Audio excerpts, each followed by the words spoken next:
Okay, so let's cultivate our motivation. And again, appreciate this opportunity we have to listen to the Dharma and to put all of our heart and all of our energy into it. And not only when we're listening to the teachings, but after we've heard them too, really review what we've heard and think about what we've heard. Put it into practice so that it really influences us. And let's do this with a big mind that takes into consideration the welfare of all beings. Seeing that others suffer as much as we do and want happiness as much as we do. And so instead of isolating ourselves from all sentient beings and thinking that we're unique and special and our happiness and suffering are more important, let's look out for the welfare of each and every living being. And to do this in the best way, to aim for full enlightenment.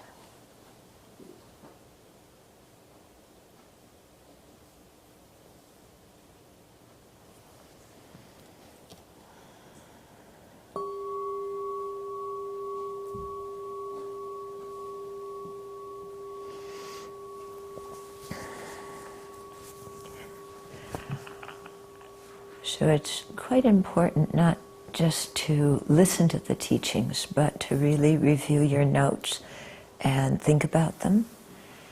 I've noticed some people think, oh, it's nice to have oral teachings, but what I really learn is from reading books. You know, like what it says in a book is more authentic than what you hear from your teacher. Yeah, I see that in some people.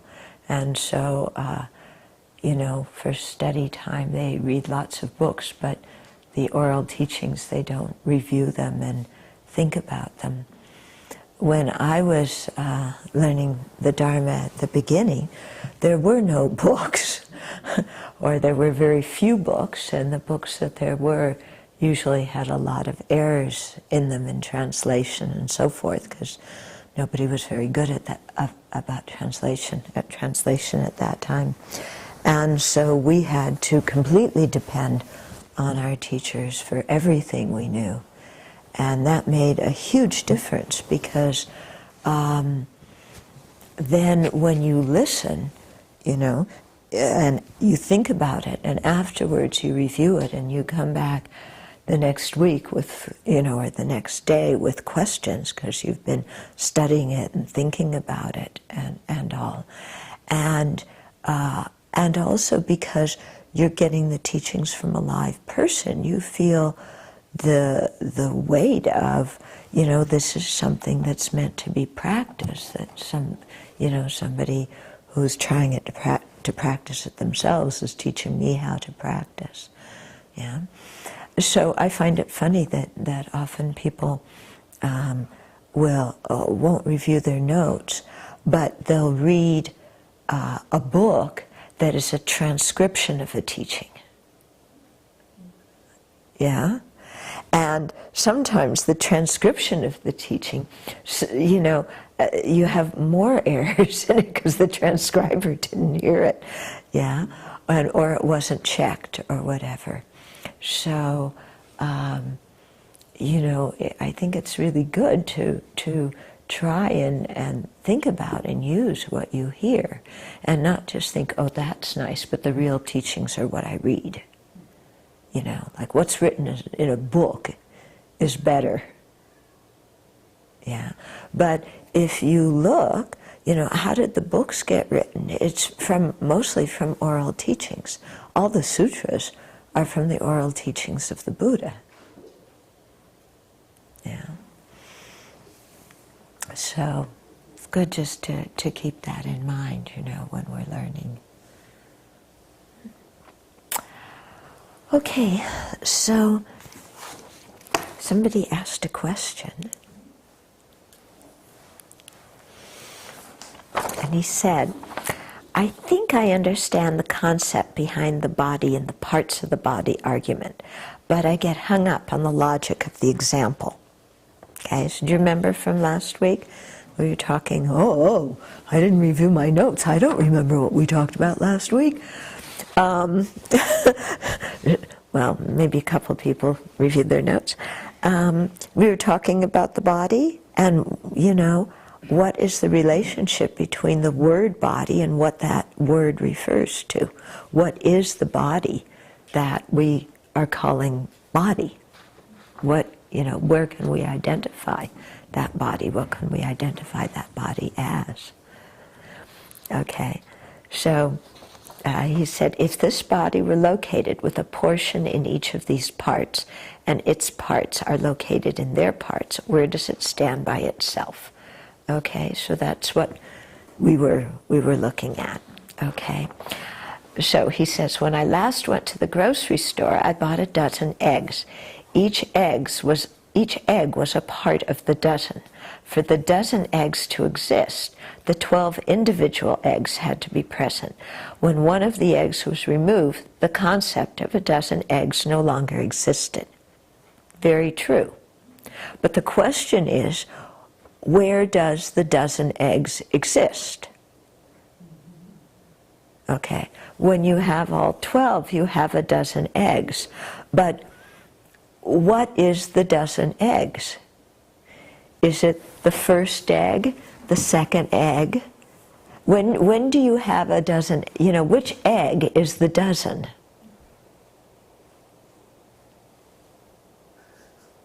Yeah.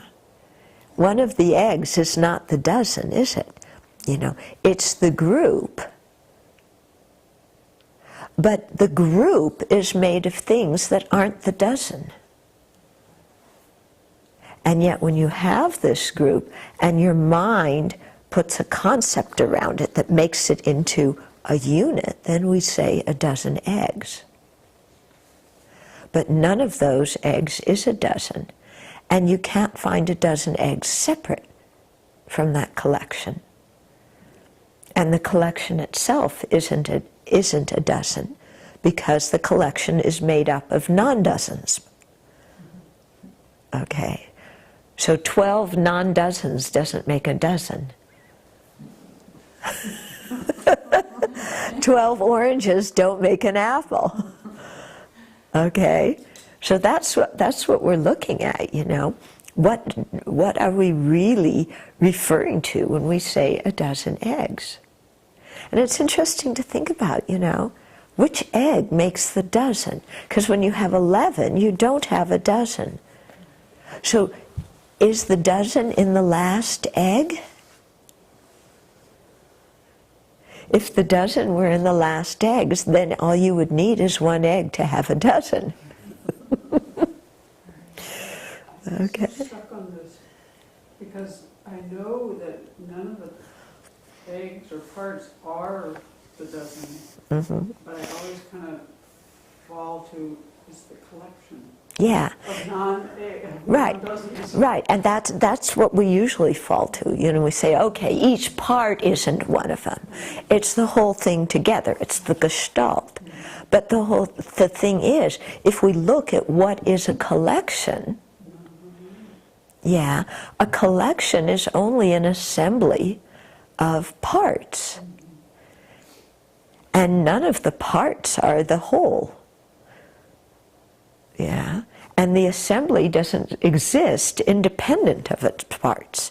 If you could find the collection independent of the parts of the collection, then you could say that, the object was the collection. But as soon as you can only identify the collection by identifying the parts, then the object you're referring to is dependent on parts. If it's dependent on parts, it doesn't inherently exist. It's dependent on parts. It doesn't exist without the parts. Yeah, but we have this thing, you know, like I was talking about before. Sometimes we have the idea of kind of like there's this rough outline of the car, you know, and that's the car, and then you put the parts in. Yeah, so this rough outline is the car, and you put the parts in. But if you ask yourself, what is this outline of which I am filling it in with the parts, where are you going to find that? There's nothing there. Yeah? You know, other times we have the feeling like there's all these parts, and the car is roaming around somewhere within within all the parts. Yeah. But when you examine within all those parts, you don't find a car anywhere. None of the parts are a car. And the space between the parts aren't a car. And there's absolutely no car there. Okay? So this is why we keep bringing ourselves back to this kind of analysis, because when we don't, then, like you said, we just kind of say, well, it's the collection. Yeah, it's the collection. Yeah. But when you look, I think it's quite interesting, because like when we think of cities, you know, when we think of like Spokane, it seems very truly existent. You know, there's Spokane right there on the map. That's Spokane. I can draw a line around Spokane. Okay. But what is Spokane? Is it the people? Is it the building? Is it the roads? Yeah. And which Spokane? The Spokane of, you know, 1911 or the Spokane of 2011? Which is Spokane? And from yesterday to today, Spokane changed. They built something, they tore something down, people moved in the city, people left the city. So even the base on which we're labeling Spokane is changing, you know. We can't find something that is it right there. And yet we feel, when we say Spokane or Newport or the Abbey, we feel like it's some truly existent thing out there. Yeah? But it isn't. It's completely dependent on parts. Okay.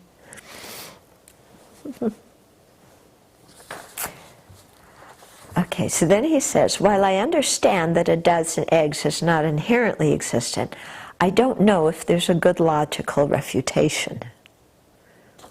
Well, I just gave it. Okay, another example. If this sentence were located with a portion in each of these words, and the letters are located in these words, where does the sentence stand by itself? And his answer, it stands by itself as the sum of its parts. Stands by itself as the collection. But the sum of its parts, something that is a sum of parts, can't stand by itself because it depends on the parts. So to say it stands by itself as the sum of the parts is contradictory. Okay? Because to stand by itself, it has to not depend on anything else, which means it's not going to depend on its part. It's going to stand there by its own power, really and truly. And that's the way we feel about ourselves, isn't it? Here I am, I stand by myself, really and truly me, right here. Well, or when, you know, you're really fond of somebody, or when you really are agitated and dislike somebody, it seems like there's a real person there. Real person. But what? You know, what's that real person? Where are you going to find it? And it's so amazing, especially, I find this very effective, you know, when you get attached to somebody, like, oh, I love this person so much. And then you ask yourself, who are they? Yeah? Who's this person I love so much? You know, is it their body? Is it their mind? If they had a different body, would I love them as much? If their body were 40 years older or 40 years younger, would I love them just as much? Which body are they? The young body or the old body? And we say, oh, I love their mind. But which mind, you know? One day they're happy, next day they're sad, one day they praise us, and next day they complain. Which mind are they? Yeah? So when you really look, you can't find anything. Okay?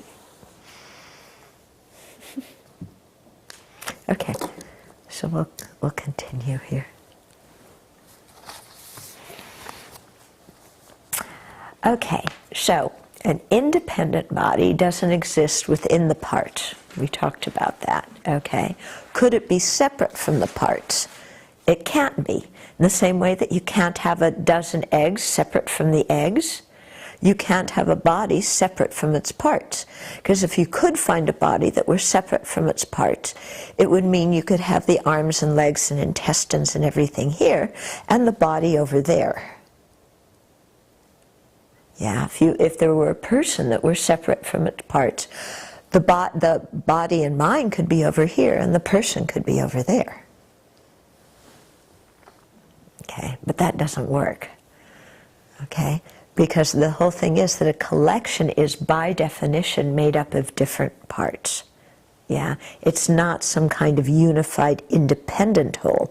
It's only the power of our conceptual mind that makes these parts into an object. By themselves, they don't have that objectness in them. It's only because we look and we put those parts together and give it a label. Yeah?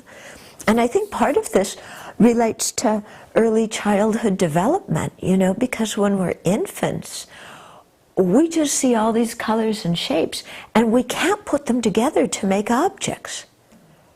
Yeah? We don't know. There's all these colors and shapes, but we don't know what's close, what's far.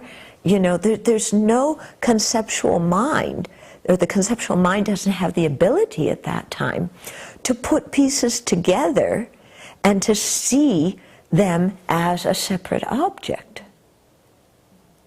Yeah? And so a good deal of our education is basically learning how to label things, what sense data to put together and consider as a big whole and give a label to. Yeah? Good part of our education. Because like when you're teaching a child, you know, oh, that's called an elephant, and that's called a table. You know, we think, okay, there's the real table and the real elephant. We're just teaching them the words that go with the object. But actually, we're not. We're teaching them how to pick out details from the environment and conceptually hold them together and give them a label and see them as distinct from other things. Yeah? It's much more than just learning the word. Huh? Okay, so the collection of the parts of the body is not a body. Yeah? And the collection, you know, comes by, again, conceptuality. Yeah? Okay, so we'll go on to the next verse, which is verse 83. And it says, thus a body is not, in parentheses, truly existent, but because of ignorance, the mind perceiving, in parentheses, a truly existent body in the hands and so forth arises. Like the mind perceiving a person in an effigy, because the effigy is shaped in the form of a person. Okay, so instead of effigy, let's use a scarecrow or a mannequin. Actually, that's a good example, a mannequin. Yeah. So, a body's not truly existent, but because of ignorance, the mind perceives a body, a real body, in the hands and the parts. Okay? And it's the same way that a mind looks at a mannequin and sees a person. Okay? Or looks at a person in the television and sees a person. Or looks at a scarecrow and sees a person. Yeah, because the mannequin is shaped in the form of a person. Mm-hmm. So this is kind of like the same as the famous example of the rope and the snake. You see something, what's it called, speckled and coiled, and it's dim light, and you say, oh, there's a rope, but it's really a snake. So in the same way, the light may be dim, and you walk in a room and there's a mannequin, and you go, because you think there's a thief in the house, but it's just a mannequin. Okay?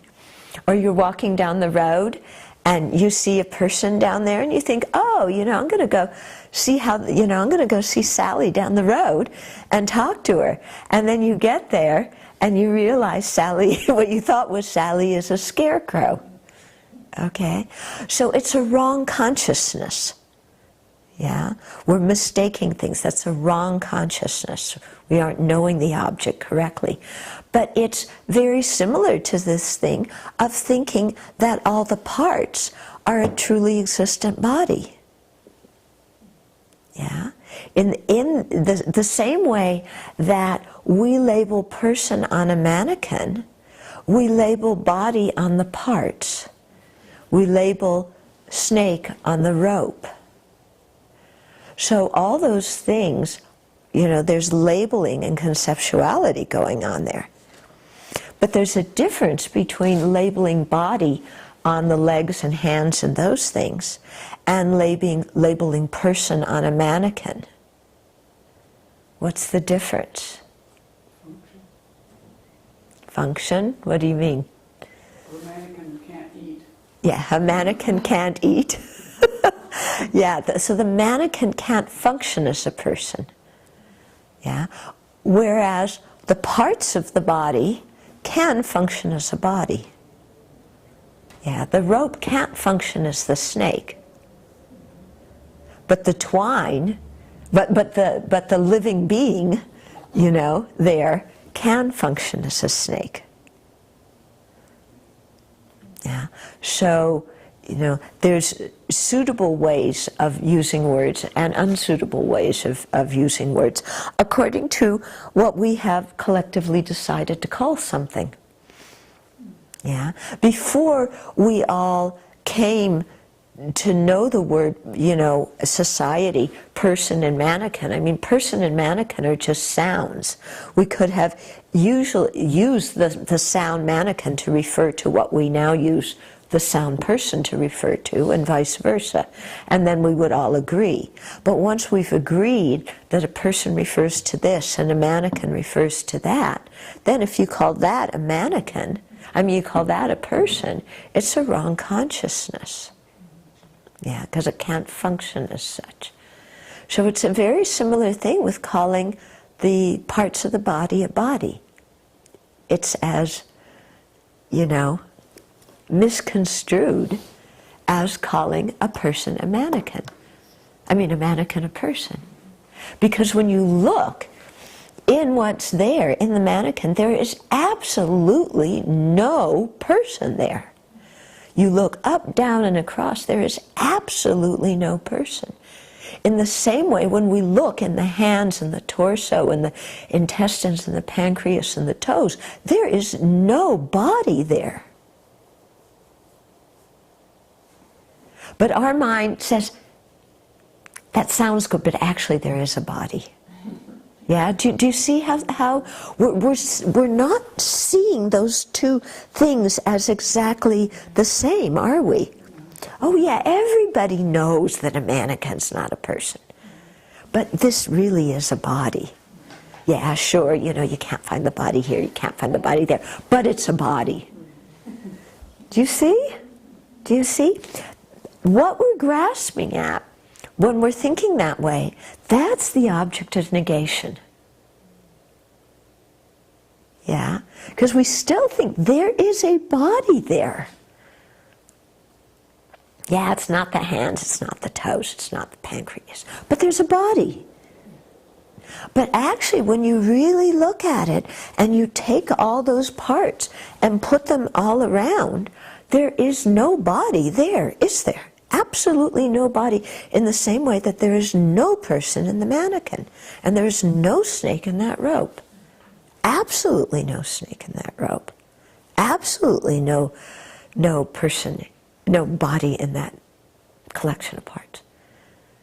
But we don't really believe it. Yeah?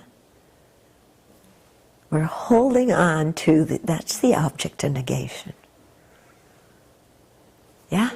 Bodhi described this thing, and I wonder if this is also the object of negation, where there's a really attractive person. Mm-hmm. He did it for the foulness of the parts, because you look at all the parts, you take it all apart, and everything about that is kind of foul. Mm-hmm. All the livers and this and that. Yeah. But as soon as you put all the parts back together, you find the person attractive again. Yes. It's like ding. Yes.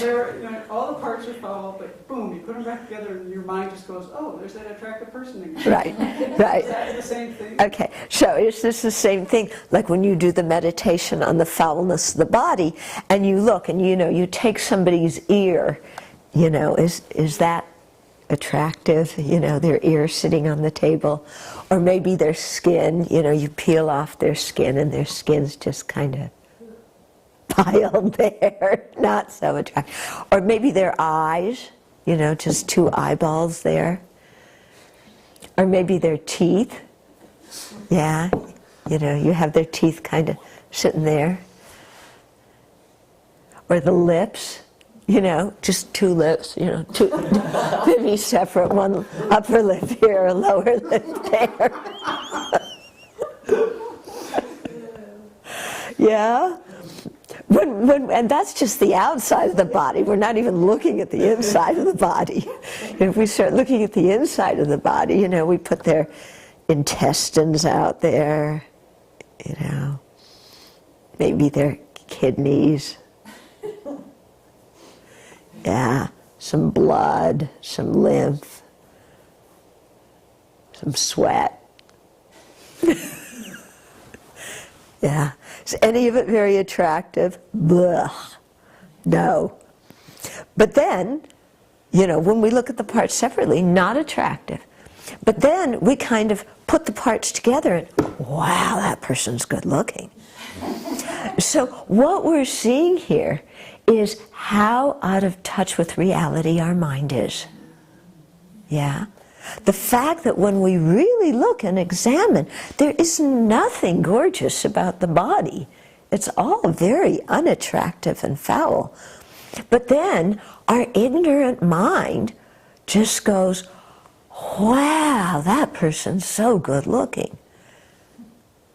And you can see how that's completely ignorant, isn't it? Totally ignorant. Because you looked, and especially, that pile of skin, just kind of sitting there. Is that so good looking?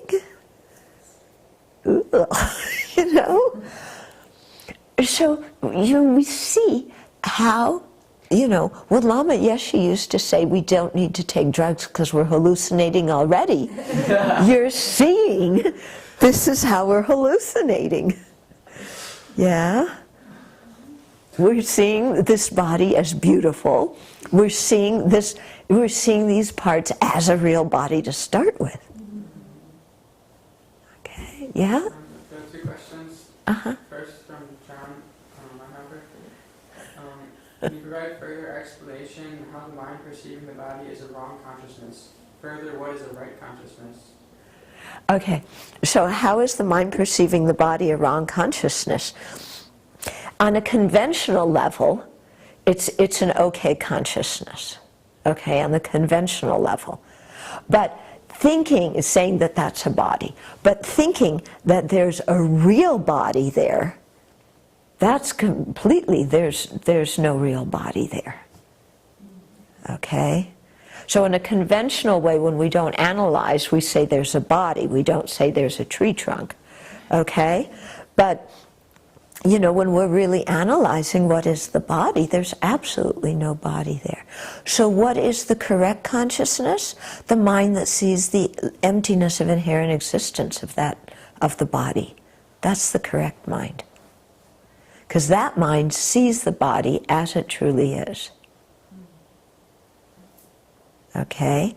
Our mind that sees a body there in the parts is hallucinating.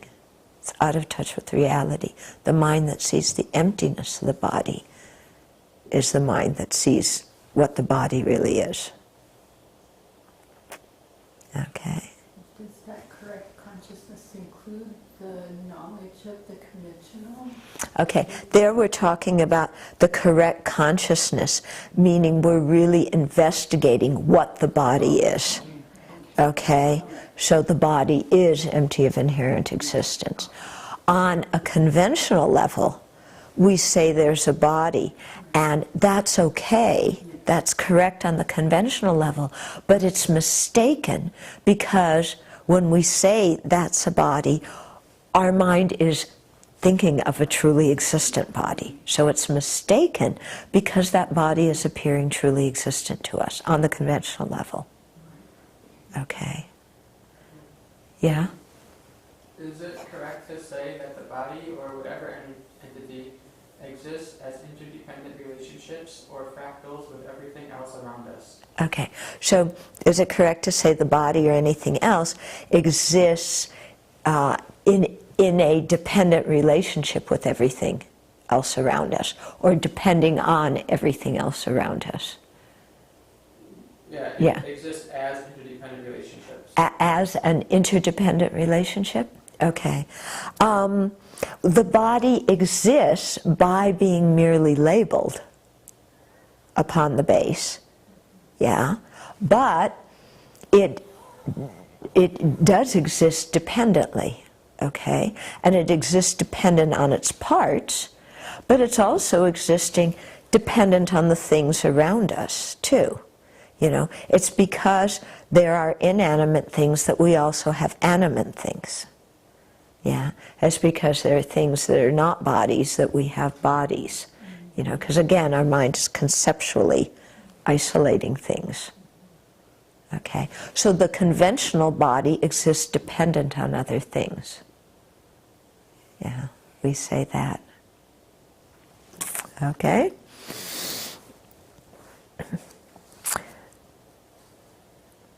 So the mind imputes body to the mannequin due to the arrangement of its parts, in the same way our mind imputes person to the mannequin because of the arrangement of the parts, in the same way that we impute body to the arrangement of the arms and legs and those parts.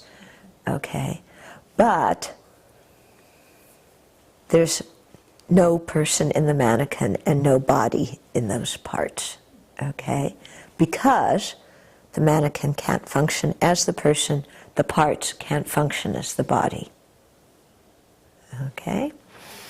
So a nominally existent person is present, or a nominally existent body is present, and this body is imputed independence upon all those parts. So we say, sometimes it's said the body is mere name. Now, when they say the body is mere name, it doesn't mean that the body, because a name is a sound, it doesn't mean that the body is a sound. Okay, when we say the body is mere name, it doesn't mean the body is a sound.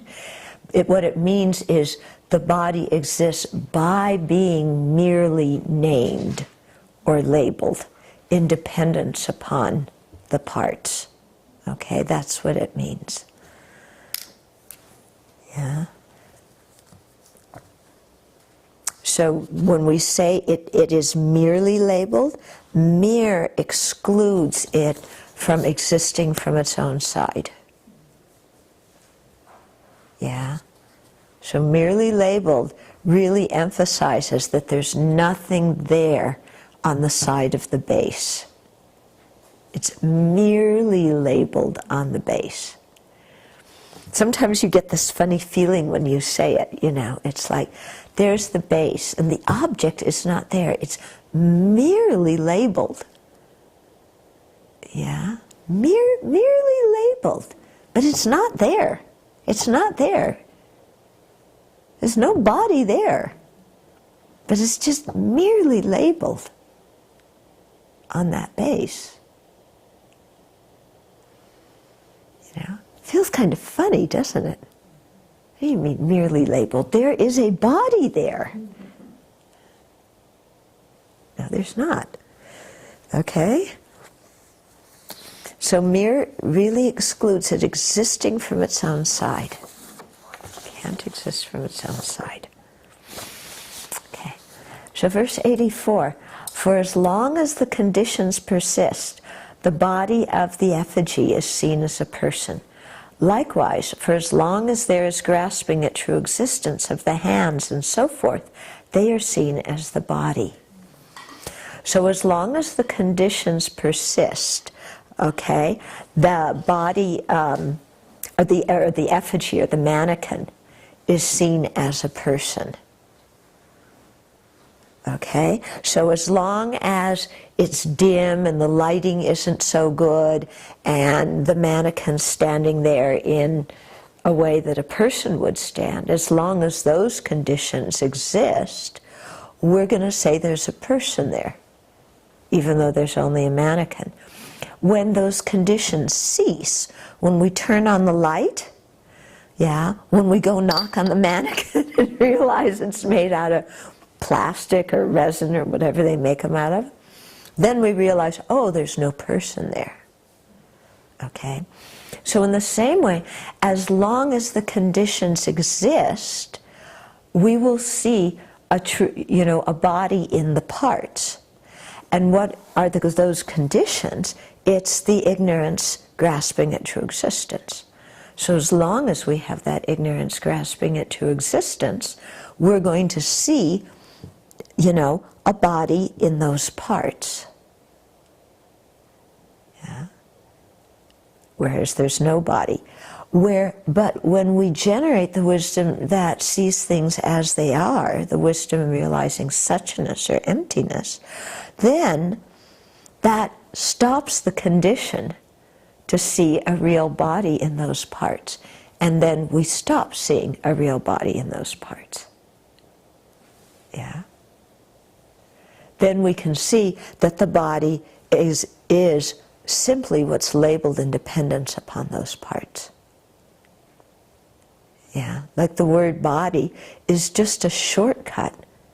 Instead of saying that assembly of 2 arms and 2 legs and a pancreas and 2, this and that and the other thing. It takes a long time to say all of that. Yeah, so you just say body as a shorthand. But we're not content with body as a shorthand. We think there's a body in that base. Okay? So we're confusing the object that's labeled with the basis of labeling. Okay? So this concludes the section that shows that the whole, or what they call part possessor in Tibetan, the literal translation for whole is part possessor. In this case, the body lacks true existence. Okay? So it's showing that anything that's a whole lacks true existence. Then our mind thinks, okay, well maybe the whole lacks true existence, but the parts are truly existent. The parts are real. I mean, after all, there's got to be something real around here. Okay? So there's 2 more verses, verses 85 and 86 of chapter 9 in Shantideva, where he says, similarly, what is the hand, since it is a collection of fingers, which are moreover a collection of joints? Okay. By dividing the joints into parts, and dividing the parts into particles, and the particles into directional parts, since the directional parts are without, in parentheses, truly existent parts, like space, particles as well do not, in parentheses, truly exist. Okay, so we might say, okay, the body exists by being labeled, but the parts of the body are real. But then, so in that kind of framework, the hand is a part, okay? But you can also look at the hand as a whole, okay? In which case the hand is the whole, and it has parts, all the different fingers, and the palm. So then you look within this basis of designation, the fingers and the palm, and you ask yourself, what is the hand? Okay, is there a hand in each finger? Yeah. Is there part of a hand in each finger? Is the hand the assembly of the parts? Is there a hand that's separate from the parts? So you do the same analysis you did for the body, using the hand, using the, the gallbladder, using the liver. Yeah. And every single part of the body, when you analyze it, it consists of further parts. Okay?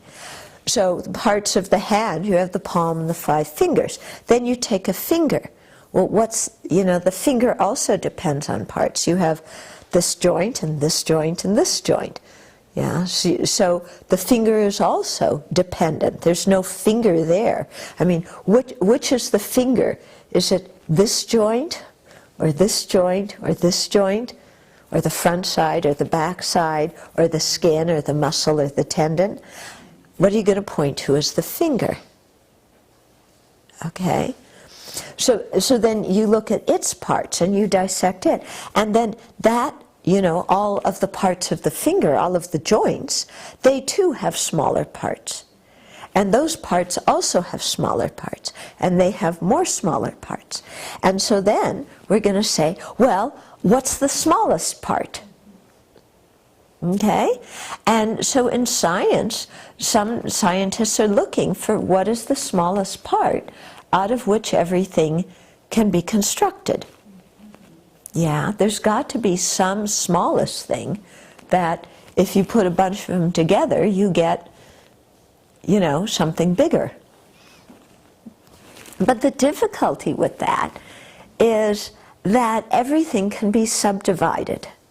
Yeah, in some of the ancient Buddhists, what they did is they said, okay, you get to a place where there is a smallest part, yeah, and it doesn't have any directions. It doesn't have any parts. It's so small that it doesn't have any parts. It's a partless particle.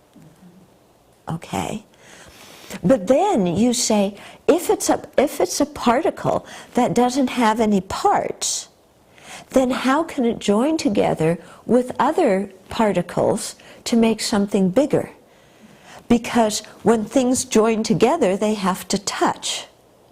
So if they touch, they only touch on one side. Because if they touched on all sides, then they would merge and become completely one and occupy the same space, which they don't. So that means they have to have directions.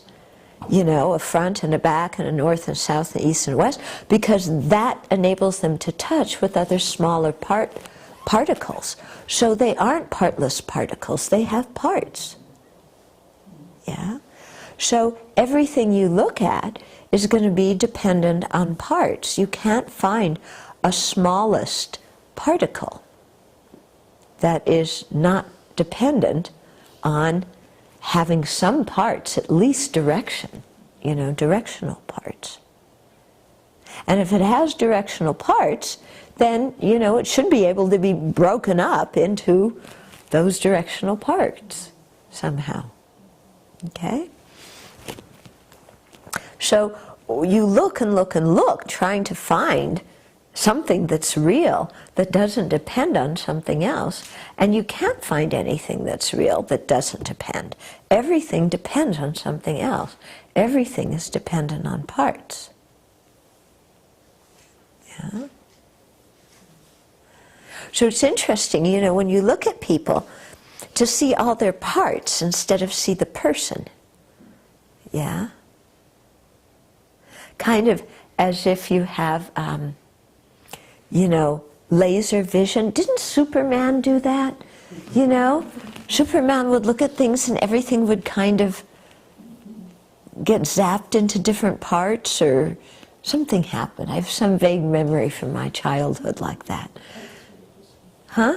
He X-ray vision. Yeah, he X-ray visioned, and then they just kind of, yeah. So everything depends on parts in that way. Yeah? And then when we just see parts, then that we don't, with a special kind of mind that just sees parts, then we don't see the whole. Then we see how the whole is really merely labeled. And if the whole is merely labeled, then what is there to get attached to about the whole? Yeah? What is there to get attached to? Because you see, it's really just a label on that thing. On that collection, I should say. Okay. So we can't reach the smallest particle, and what we come up with is that all composite things depend on parts, and anything that is dependent cannot be independent. And independent is the meaning of inherent existence. It doesn't depend on anything else. It exists under its own power, by its own force. Okay? So Shantideva continues in verse 87, who with discernment would be attached to a body that is like a dream? Since a body does not truly exist, then what is male and what is female? Okay? So who with discernment would be attached to a body that is like a dream? Yeah. Now, when you dream, and you dream of some really attractive person, that person seems so real in your dream. When you wake up, you realize there's no attractive person there. Absolutely no attractive person there. Sometimes we want to go back to sleep because we want to dream about that attractive person again. Yeah, we're disappointed that there's no attractive person there. But in the same way that there's no attractive person there, when you have a nightmare and you wake up, you realize there's no monster there either. Yeah? So, who would want to be attached to a body in a dream? And who would want to be afraid of a monster in a dream? Yeah. When children wake up with a nightmare, we say, oh, sweetie, there's no monster in your dream. You were just dreaming. There's no real monster. But when we dream of an attractive person, we want to go back to sleep. You see how foolish we are? How totally stupid we are? Yeah? That person we dreamt about is as real as the monster that we're telling the child doesn't exist. Yeah? So there's no dream person there. So the people that we see here, that we find attractive or unattractive or whatever, are actually like dreams. They appear to be real, that there's a real person there, a real attractive body there. But when we check and we analyze, there isn't. Yeah, the same way the dream appears when you're dreaming, but when you wake up, you analyze and you see there was nobody, nothing there. Okay? So we have to really kind of put this kind of analysis to ourselves and not let our ignorant mind say, yes, but, yeah, which is what we're doing. Yeah, it's merely labeled, but there's really something in there. Yeah? What's in there is our fantasy. Yeah? That's what it is. Okay? So, although things are empty of true existence, they're not totally non-existent. How do they exist? Like dreams, in that they exist, they don't exist the way they appear. Okay? So a dream, something appears real, it's not real. Okay? There's the appearance in the dream. Yeah, there's the appearance of the attractive person, there's the appearance of the monster, but there's no person, there's no attractive person, and there's no monster. So in the same way, there's appearance of, in our waking times, there's the appearance of a truly existent person, there's the appearance of a truly existent body, but there's actually no truly existent body, no truly existent person there. Yeah? The question says, since we cannot find the person, is feeling affection for someone then a hallucination? So since we can't find the person, is feeling affection for them a hallucination? If you see the person, if your affection is attachment, that's based on hallucination. Okay? If you're seeing that there's no person there, but what is appearing as a person, the conventionally existent person, has been kind to you, and you have a feeling of affection for that person that exists by merely appearing, not any other way but as a mere appearance, then that affection is valid. Okay? But if you're seeing the person that you're having the affection for as anything more than a mere appearance, then it's going to be very easy for attachment to creep in. And when there's attachment, yeah, then the affection gets contaminated because the attachment reifies it, and then we have attachment, therefore affection for this person, but not for that person. And we have attachment for them because they look good, but or we have affection for this one because they look good, and no affection for that one because they don't look good. Yeah? And that's completely based on hallucination. But if you see that both of these people exist merely as appearances, and that they've both been kind to you in the past, and you have affection for both of them equally based on that, and you're not holding them as truly existent people, then it's fine. So you can see that we have a ways to go, don't we? Yeah? Because even though we can get ourselves to think, we think of different people, and we think, okay, they were my mother in a previous life, they were kind to me, or they were my best friend in a previous life, they were kind to me. So, we kind of get that, and we say, oh yeah, they were all really kind to me. And we can generate affection based on that. But that affection is not going to be real stable, because as soon as our mind starts grasping at a truly existent person and discriminating an attractive from an unattractive one, then we're going to forget all about the fact that they've been equally kind. Okay? Unless we really, really train our mind well, but then that's going to involve seeing the attraction or the attractiveness and the non-attractiveness as not existing from the side of the body, the person, but existing as an appearance dependent on many factors. Yeah? And then you're going to say, but if I find somebody attractive, there's got to be something in them that's attractive. I mean, I'm not hallucinating. But if that's true, if there's something in them that's attractive, then everybody should see that thing in them that's attractive. But the person we think attractive is attractive, somebody else doesn't. Why? Because the attraction we're seeing is a dependent appearance, and part of that is depending on our mind, having an idea of what we consider attractive and not attractive. Yeah.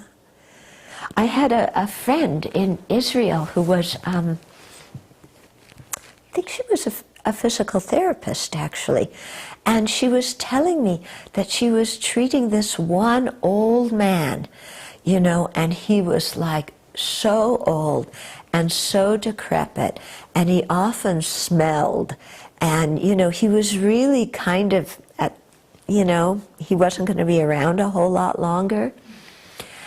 And, she had to really she told me that she really did this meditation of, she's been my mother in the previous life and he's been kind to me. Because she had to do something to overcome her sense of revulsion for him so that she could go treat him.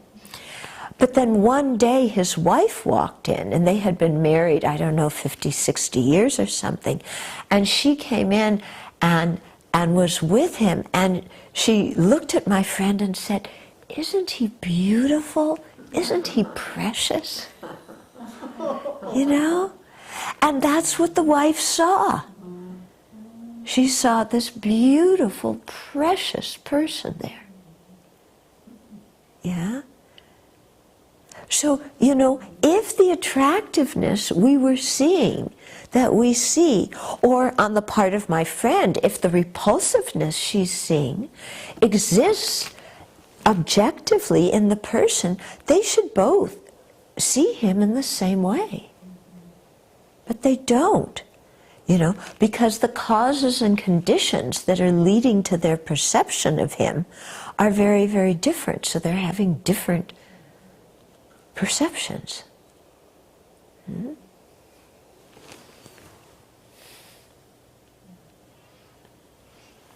Questions?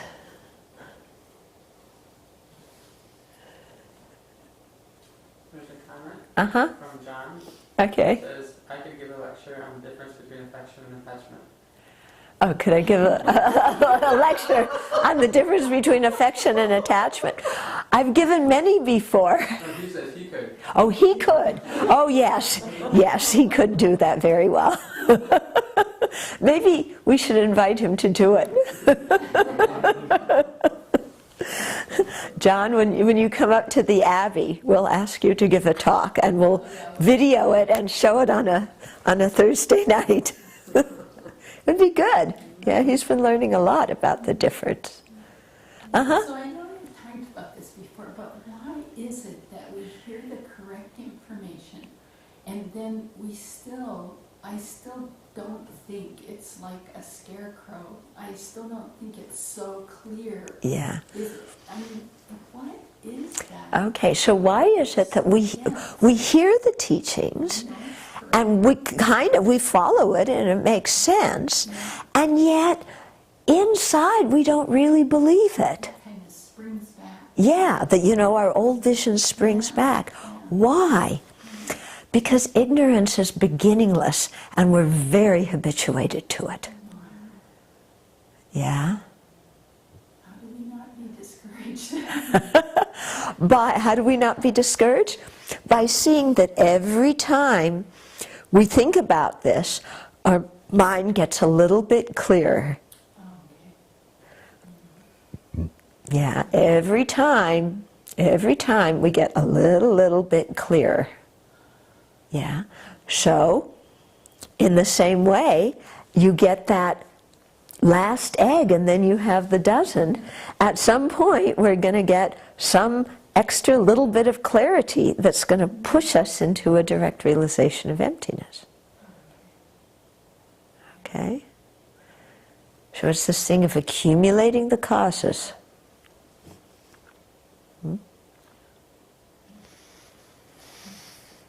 Okay, so we have to stop here. Next time we'll get into the part where it says what is male and what is female.